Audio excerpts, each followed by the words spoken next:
और ब्रेक के बाद एक बार फिर से आप सभी दर्शकों का अन्नदाता कार्यक्रम में स्वागत है। बढ़ते हैं अगली प्रस्तुति की ओर।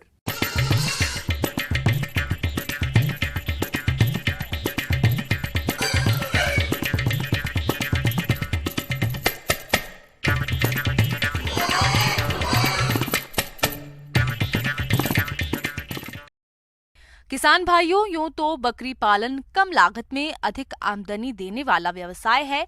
अगर किसान इसमें भी उन्नत नस्लों का पालन करे तो और भी अधिक लाभ कमा सकते हैं। तो इसके लिए किसान बकरी कौन सी नस्लों का पालन करे और इनकी देखरेख किस प्रकार से करें, इस बारे में विस्तार से जानते हैं जिला मधुबनी के पशु विशेषज्ञ डॉक्टर मनीष कुमार से।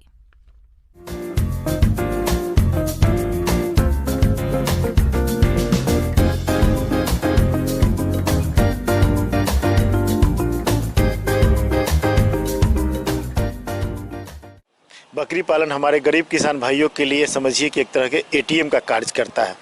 और जिस तरह से किसान खेती पर निर्भर है, खेती से उनको सालों भर आय नहीं प्राप्त होता है, लेकिन बकरी पालने से उनको जब भी किसी तरह की आकस्मिक पैसे की आवश्यकता होती है, वो बकरी बेच के जो है कि उस समय उस आवश्यकता को पूरा करते हैं। खेती और पशु दोनों एक दूसरे के पर्याय हैं। प्रदेश की आजीविका इन्हीं दोनों के इर्द गिर्द अधिकांश घूमती है। खेती कम होने की दशा में लोगों की आजीविका का मुख्य साधन पशुपालन हो जाता है। खेती में पशुपालन एक महत्वपूर्ण अव्यय के रूप में हमेशा से उपयोगी रहा है। आज हम बकरी पालन व्यवसाय की बात कर रहे हैं, जिसके माध्यम से गरीब किसान अपनी किस्मत न सिर्फ सुधार सकते बल्कि चमका भी सकते हैं और उसको थोड़ी सी पूंजी और जानकारी के साथ शुरू कर सकते हैं, क्योंकि इसमें जोखिम बहुत कम होता है। साथ ही यह व्यवसाय अच्छी आमदनी का जरिया साबित हो सकता है। ब्रीड की जहाँ तक बात है, हमारे राज्य के किसानों के लिए सबसे बढ़िया जमुनापारी ब्रीड होगा, जो कि काफ़ी ग्रोथ देता है। जमुनापारी के अलावा बीटल, बर्बरी, ब्लैक बंगाल, सिरोही इत्यादि ब्रीड भी हमारे राज्य में पाए जाते हैं और उनका भी अच्छा ट्रैक रिकॉर्ड है।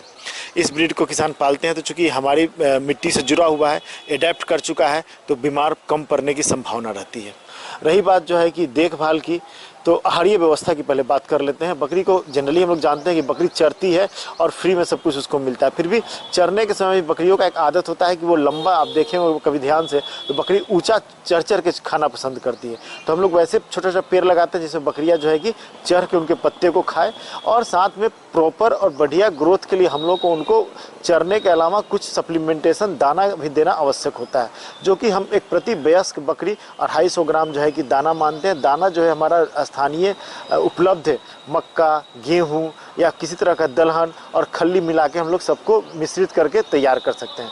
हम लोग को ध्यान देना है कि उसमें नमक अवश्य हो, और साथ में जो है कि मिनरल मिक्सचर, जो कि आसानी से उपलब्ध है पशु दवाखानों में, वहाँ से आप मिनरल मिक्सचर लेके प्रति बकरी 15 से 20 ग्राम प्रतिदिन देते हैं, तो बकरी का ग्रोथ अच्छा होता है। बकरी फार्म हाउस या बकरी का शेड बनाने के लिए सही जगह का चुनाव करना बेहद अनिवार्य है। बकरी के आवास के लिए हम ऐसी जगह को चुनें जहां बकरियों के चरने की जगह और आसपास का क्षेत्र हरा भरा हो, जिससे हम बकरियों को चराकर उसे हरा चारा उपलब्ध करा सके, और यह जगह शहर से दूर किसी गांव में आसानी से उपलब्ध हो। वहां बिजली की व्यवस्था हो, खाद्य सामग्री की आसान उपलब्धता, परिवहन और पशु चिकित्सा सेवा अच्छी प्रकार से मिल सके। किसान भाइयों, 1 से 2 एकड़ जमीन इस व्यवसाय को शुरू करने के लिए काफी है। किसान भाइयों, बकरी पालन व्यवसाय की शुरुआत 10 बकरी और 2 बकरों के साथ की जा सकती है। घर जब बनाएंगे तो घर का जो है कि बीच का ऊंचाई 12 फीट के आसपास होना चाहिए, और किनारों पे कम से कम 7 से 8 फीट होना चाहिए। और प्रयास करेंगे कि ज़मीन जो जहाँ पे घर हम बना रहे हैं वहाँ पे आसपास के ज़मीन से ये कम से कम 2 से 3 फीट ऊंचा हो, एक प्लेटफॉर्म टाइप का हो। बकरियों को देखभाल में सबसे ज़्यादा इम्पोर्टेंट क्या है कि उनसे हम लोगों को बच्चा लेना है, और वो एक बकरी खुद बढ़ेगी, और जब तक बच्चा नहीं होगा तो हमारा जो है कि बकरी पालन सफल नहीं होगा। रही बात बीमारियों की, तो बचाव ही सबसे बड़ा उपचार है। तो उस कड़ी में हम देखते हैं कि सबसे पहले बकरी चूँकि घास फूस खाती है, मिट्टी का लगा हुआ सामान हमेशा खाती है, तो हम लोग बकरी का क्या करेंगे कि डिवर्मिंग, कृमिनाशक दवा हर 6 महीना में, 4 से 6 महीना में एक बार देंगे। और जब भी कृमिनाशक दवा देंगे हम लोग एक लीवर टॉनिक उसको अवश्य देंगे।